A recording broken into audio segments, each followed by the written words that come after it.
Hi, I'm Alex from Stream, and today I'm in our showroom to show you how to use a twin sliding screen. The framework of the screen is made from powder coated aluminium. The two screen panels sit on a double track which is 27mm deep from top to bottom and 32 front to back. The track is fitted around all four sides of your window reveal.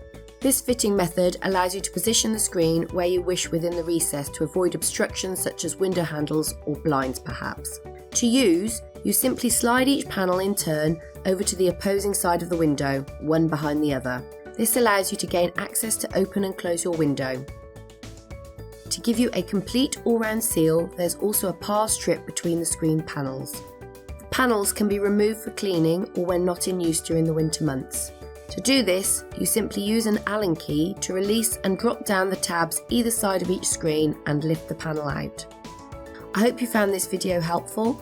There's plenty more information on the product page of our website, but if you do have any questions, please don't hesitate to get in touch. We are more than happy to help. Thanks so much for watching.